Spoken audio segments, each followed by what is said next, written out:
To prevent me from being jealous of my stepmother's son, my dad implemented a family point system. Washing dishes earned 1 point, and getting a perfect score on a test earned 10 points. Accumulating 1,000 points meant you could make a wish come true. When my stepbrother broke a vase, Dad said it was a sign of good luck and awarded him 50 points. When I insisted on going to school with a fever, Dad said I was trying to garner sympathy and deducted 100 points. I scrambled to scrape together every point I could, all for that exorbitant math Olympiad registration form. On the day I finally accumulated enough points, my stepbrother cried and said he wanted a pair of limited edition sneakers. Dad immediately emptied my points. We're family. Your points are your brother's points too. I looked at the torn up application form and jumped from the 18th floor balcony. A loud crash came from the living room. I was in my room, grinding away at Olympiad math problems. My hand slipped and the pen tip drew a long black line across the paper. I knew that sound all too well. Last time, when I was washing dishes, I accidentally broke a cheap white plate. My dad, Gary Mills, deducted 50 points. The reason? Carelessness and damaging public property. 50 points. I would have to get 5 perfect scores in exams or wash 50 dishes to earn that back. The living room was dead silent. I put down my pen and pushed the door open. The floor was a mess. That antique vase, Dad's pride and joy, had shattered into pieces. My stepbrother was stepping on a soccer ball with a nonchalant smirk on his face. My stepmother, Esther, was crouching on the floor. "Oh dear, Patrick, how could you be so careless? This is Gary's favorite vase." She scolded Patrick, but at the same time completely shielded him from my father. Dad stood beside her with a grim face, his chest rising and falling rapidly. I leaned against the doorframe, feeling a strange sense of schadenfreude. That vase was supposedly worth thousands of dollars. According to the family point system rules, damaging property resulted in a point deduction equivalent to the property's value. Patrick's pitiful amount of points wouldn't even cover the cost. It would go into the negatives. I waited for the show to begin. Dad took a deep breath, his eyes going back and forth between Patrick and the shards on the floor. Patrick pouted. I was just kicking a ball around. The vase wasn't very steady. I scoffed. If it were me, I'd have been slapped by now.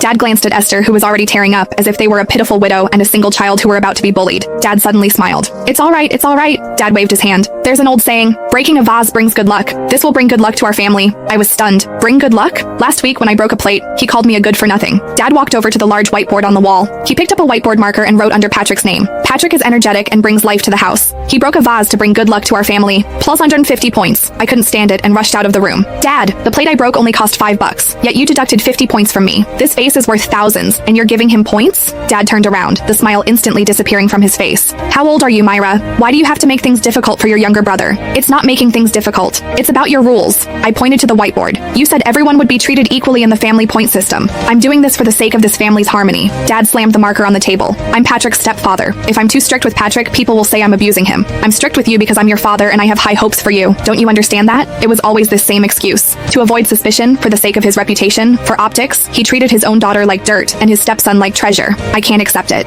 I stared intently at that glaring plus 50. Dad snorted and uncapped the pen again, disrespecting elders and talking back. Under the column Myra, he wrote 20. I was going to let things slide, but since you love keeping score so much, let's lay it all out. He pointed to the previous record on the whiteboard. The other day you had a fever and didn't go to extra classes, so you wasted my money.